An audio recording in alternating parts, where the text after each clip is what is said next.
प्रति पंढरपूर समजल्या जाणाऱ्या वडाळ्यातील विठ्ठल रुक्मिणी मंदिरामध्ये भाविकांचा वेगळाच उत्साह आपल्याला पाहायला मिळत आहे। एकंदरीतच या मंदिर हे जे आहे ते सुमारे 400 वर्ष जुनं असं हे मंदिर आहे आणि या मंदिरामध्ये जर पाहिलं तर आजच्या दिवशी फुलांची आरास पाहायला मिळत आहे। विठ्ठल रुक्मिणीला देखील सजवण्यात आलेला आहे आणि भाविकांमध्ये आजचा वेगळाच उत्साह दाटून आलेला आहे। खरं तर विठ्ठलाच्या चरणी नतमस्तक होण्यासाठी भाविक सकाळपासूनच पहाटेपासूनच या ठिकाणी रांगा लावत असतात आणि एकंदरीत त्याच्यामध्ये उत्साह काही वेगळाच असतो। आपण जर मंदिरात पाहिलं तर भजन कीर्तनाचं आयोजन करण्यात येत असतं। प्रत्येक मंडळी लांबून येत असतात, त्यांच्या मनामध्ये हीच भावना असते की आपण विठ्ठलाच्या चरणी नतमस्तक होऊन त्यांच्या पुढे आपल्या मनातील भावना आहेत, इच्छा आहेत त्या मांडणार आहोत आणि त्यासाठी प्रत्येक भाविक हा उत्सुक झालेला असतो। कितीही राग असली तरी देखील भाविकाच्या चेहऱ्यावरती एक वेगळंच स्मितहास्य उमटत असतं आणि उत्साह एकंदरीत पाहायला मिळत असतो। आता आपण या ट्रस्टच्या स्वयंसेवकांशी बातचीत करणार आहोत। कशा प्रकारे आजच्या दिवशी आयोजन केलेलं आहे? प्रचंड भाविक या ठिकाणी येत असतात। हा भाविकांचा लोंढा प्रति पंढरपूर येतो। ह्यासाठी यात्रेसाठी महासमिती महिनाभर काम करत असते। पोलिसांच्या अनेक मिटिंगी होतात, त्या पोलिसांच्या आणि महासमितीच्या या समित्यांच्यामुळे हा योग येतो। कुठे काळा डाग लागू नये, कुठे अनुचित प्रकार घडू नये यासाठी समिती आणि पोलीस डोळ्यात तेल घालून पाहतात। कारण इथे येतात हौशे नवशेने गौशे।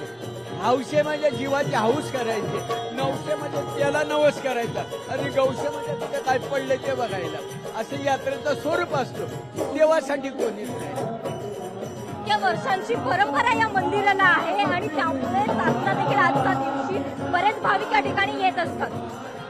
ज्यांना पंढरपूरला जाता येत नाही असे भाविक वारकरी या इथे येतात। या विठ्ठल पंढरपूर प्रति पंढरपूरमध्ये जवळजवळ 1.5 लाख लोक इथे येतात दिवसाला, 1.5 लाख असं म्हणजे या विठ्ठलाची ख्याती आहे।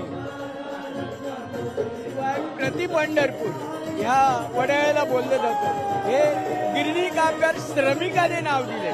तेव्हा जाता येत नव्हतं पंढरपूरला, मग रात्री 12 वाजता जे कामगार सुटायचे हजारो लाखो यायचे आणि दिंड्या घेऊन यायचे गिरणी कामगार आणि त्यांनी विचारलं कुठे जातो?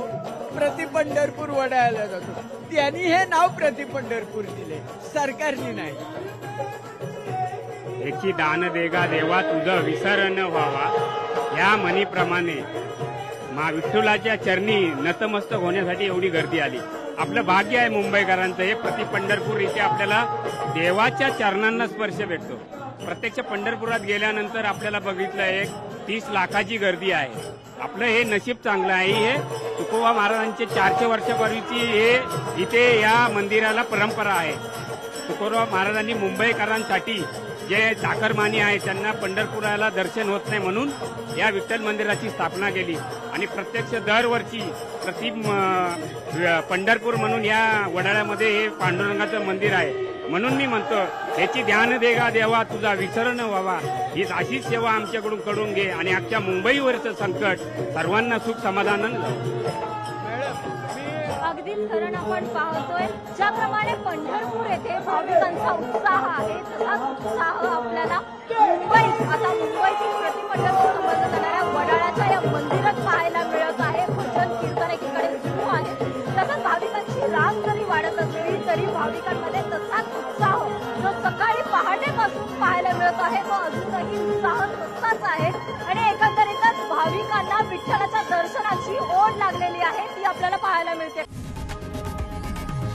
लोकशाही मराठी ऐका, पहा, जागरूक रहा।